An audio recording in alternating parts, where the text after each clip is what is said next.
Hi, my name is Amber Topping, and I'm here to talk to you about the potential of blogging as a career. I'll tell you what professional blogging is versus what it's not, and I even have some beginning tips to get you started. So, what is blogging? In short, blogging is self-published media. When you run a blog, you're basically running an independent online magazine, and there are different types of blogging. So you can do hobby blogging or professional blogging. Hobby blogging is probably what most people think of when they hear about blogging. They imagine people writing in an online journal, sharing their personal stories and photos, whereas professional blogging turns a blog into a business focused on a specific niche. A few examples of popular professional blogs include The Penny Hoarder, The Wellness Mama, Apartment Therapy, and even TMZ.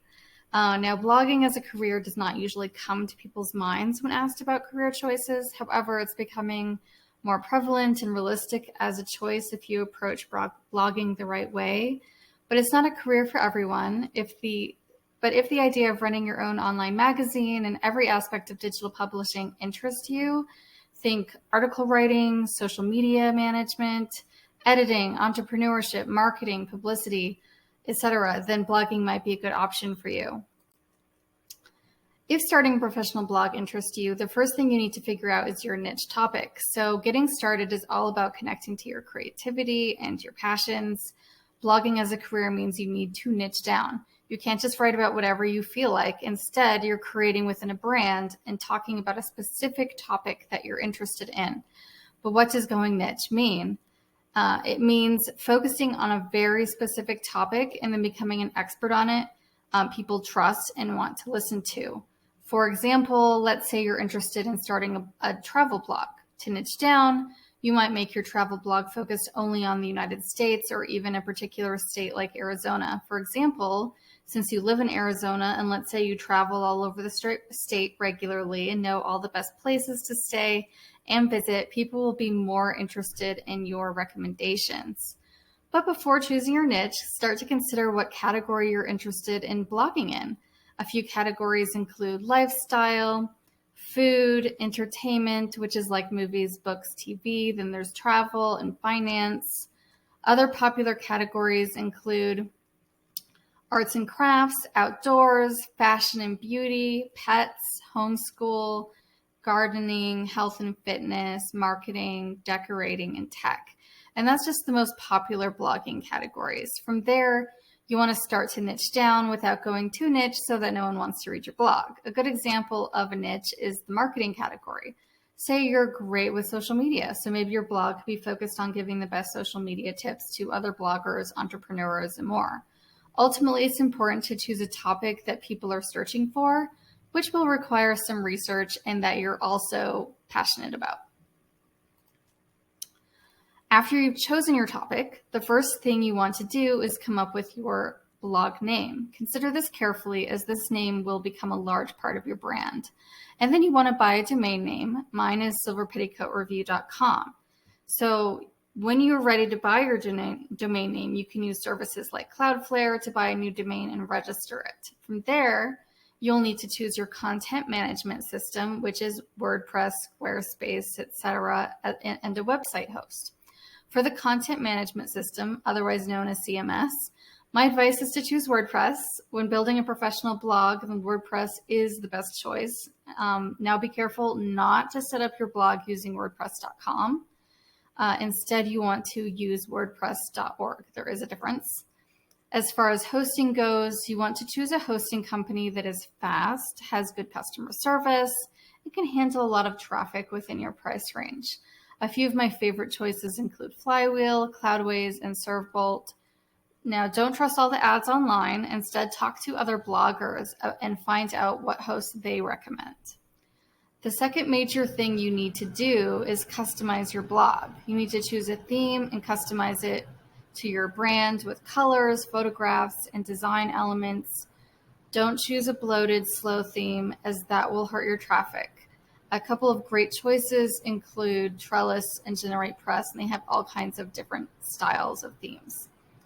Now you need to start creating, after that, you need to start creating content. Write a few original blog posts. Think of them as creating original articles for a magazine. and publish them. Make sure to use the best SEO, which is search engine optimization practices, to drive traffic to your blog. So that means you are optimizing your posts to be searchable on Google. Then you want to promote your blog and blog posts. A good place to start is on social media. Choose which social media you want to use. Where does your targeted audience hang out? A few popular choices include Facebook, Instagram, Twitter, TikTok, and Pinterest. Another thing you want to do is start a newsletter and gather loyal subscribers to your blog so you're building an audience over time. Send at least one newsletter a week. Now, what I've introduced to you about blogging so far is just basic information. If becoming a professional blogger is your goal, there is much more that you need to do, and I have a few more tips to help you with your goals. To grow your blog, one thing you should do is understand who your targeted audience is. Who is your ideal reader? Do the research and become specific. For example, my ideal readers, the people I speak to when I create my blog posts, are successful, educated women in their 20s to 50s who love Jane Austen, period dramas like Downton Abbey, romance movies, classic literature, historical fiction, fairy tales, etc. They are often authors or writers and appreciate old-fashioned chivalry and romantic living, but they also appreciate a good paranormal romance like The Vampire Diaries. Ultimately, when I imagine my ideal reader, after doing much research into who follows my site, so this does take time and research, I discovered that my targeted reader is much like the fictional character Jane in the movie Austenland. This is because I run a romance-themed entertainment site. So my readers are not literary snobs, but they don't like vulgarity either. So age, education, demographics, careers, and more is important to understand so you can better pivot to your audience's needs. Remember, your blog is not ultimately about you. It's not a journal, even if you can choose to be personal sometimes. Rather, it's about helping your readers find useful information. In order to do that, you need to know who wants to have what you offer. Otherwise, you might just end up talking to nobody. And that's not the goal. So now figuring out who your audience is does take time, but you can start with an educated guess after some research and then pivot as your blog grows. The larger your audience becomes, the more data, research, and analytics will become available to you. You'll be able to see who is reading your blog. So understanding the significance of a targeted audience is key to helping grow your audience. Planning and organization are essential to running a blog. So you need to find what works for you. For example, using an editorial calendar and planning out your content for the month. New bloggers should post at least 8 times a month, although ideally, if you were able to write daily for the first year, that'd be even better. The point is to plan and grow. Be organized, know what upcoming holidays there are. Plus, you also need to know what your daily, weekly, monthly, and even yearly tasks are, among other things. Basically, you need to figure out how to run your blog like a business. To turn blogging into a career, you'll need to constantly be learning new skills. To do that, don't be afraid to learn from other experts, seek out mentors, get an education, perhaps in publishing, and look for internships. There are some great courses out there and lots of free content online. Learn how to write better articles, like a magazine writer, so that's important. Learn how to do search engine optimization, which is the greatest thing you can learn if you want to grow traffic. You should also learn more about marketing, social media, digital audience development, publicity, and more. Join online communities with successful bloggers and learn directly from them. This will be your greatest asset. Blogging is something that takes time to learn, and as it's constantly evolving, you need to be able to evolve with it. Now, if there's an area you struggle with, like tech, don't be afraid to hire someone to do that for you. But you need to find what works for you, what your strengths and weaknesses are, and grow from there.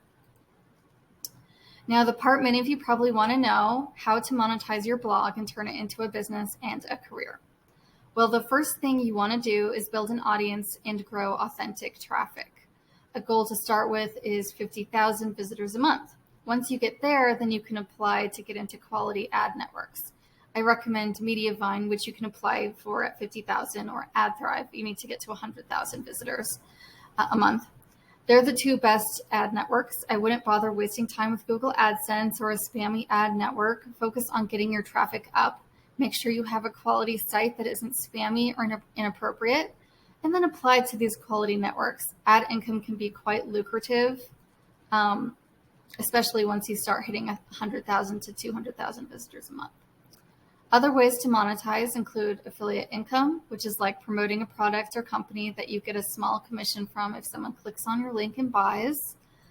Another way is through selling digital products like ebooks, or selling an online course if you're a particular expert in a topic. Then there's partnering with a company and writing a sponsored post on your blog or on social media. If you do choose to go this route, however, only ever choose to work with companies you personally love and can trust, and you can honestly recommend to your readers. Other monetization opportunities include starting a podcast or YouTube channel and getting advertisements there, creating a membership site, or starting a Patreon page. You could have a shop on your site. You can even sell your services if you have a skill like freelance writing or something else you're great at. There are so many ways to monetize a blog. Now, you probably won't do everything on this list. You'll find what works for you, what you love doing, and build from there. And that brings us to the end of this presentation. Now, blogging isn't easy, but if you love writing and digital publishing, have an entrepreneurial spirit, and the thought of creating your own schedule excites you, blogging might just be for you. Hope you found this introduction to blogging useful. Please, if you have questions, talk to Autumn and pass them on to me. Thank you for watching.